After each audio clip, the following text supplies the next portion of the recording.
about it. I'm here because of crooked Joe Biden, the worst president in the history of our country. Is destroying our country. This country is being destroyed rapidly, not slowly, rapidly. On the borders, on energy, on inflation, on everything you can name. Afghanistan removal, everything about what he's done. He's destroying our country. And he's also destroying it with weaponization. And this is purely his weaponization. See who's in the courtroom. You go, just see who's in the courtroom. You'll see. And you'll see where they come from. And if you report it accurately, a lot of people are going to be very upset. But this is all election hunting, election interfering. It's going after Joe Biden's political opponent because he can't do it himself. And they're helping out. And we have a judge who's highly conflicted. He happens to be corrupt. It's the worst confliction. It's the worst that anybody's seen. Nobody's ever seen anything like it. There can't even be the prospect of an impropriety.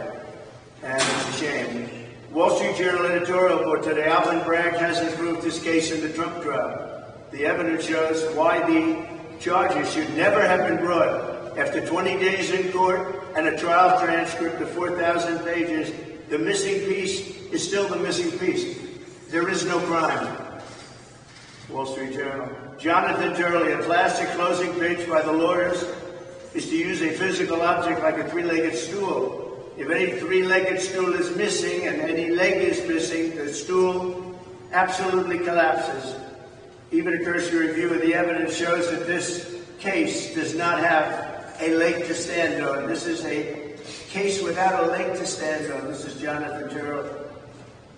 The case against Trump should end in a very strong not guilty.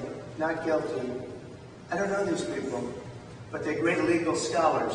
Greg Jarrett, every defendant has the fundamental right to be informed of the nature, the cause of the accusation against him. But Bragg never abided by that constitutional guarantee. Even worse, Mershon let him get away with it. He let Bragg get away with it, a trial that Bragg didn't want to put.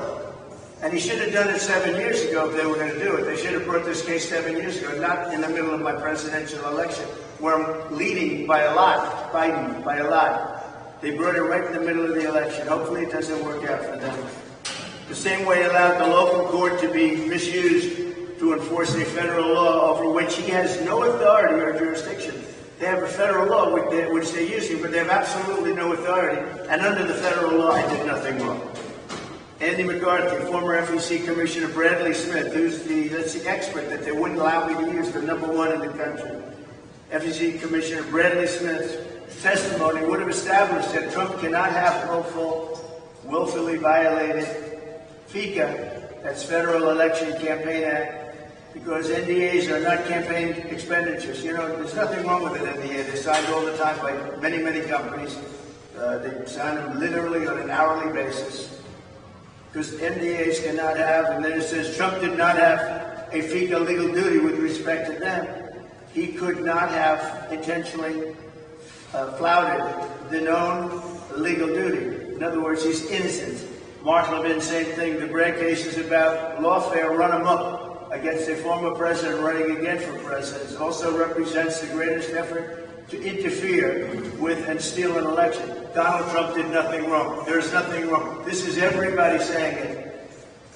Except we have a judge who's corrupt.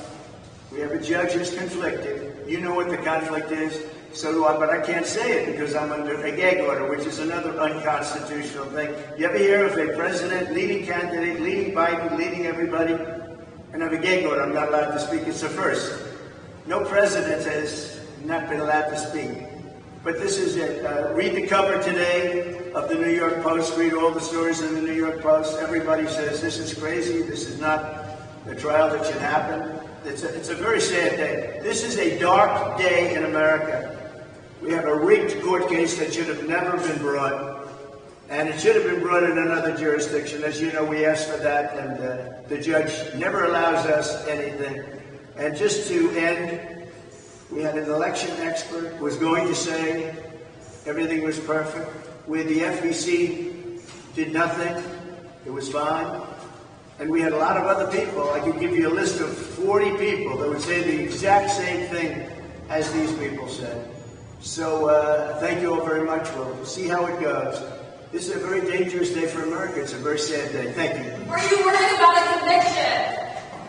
Todd, very confident tonight? How do you feel regarding your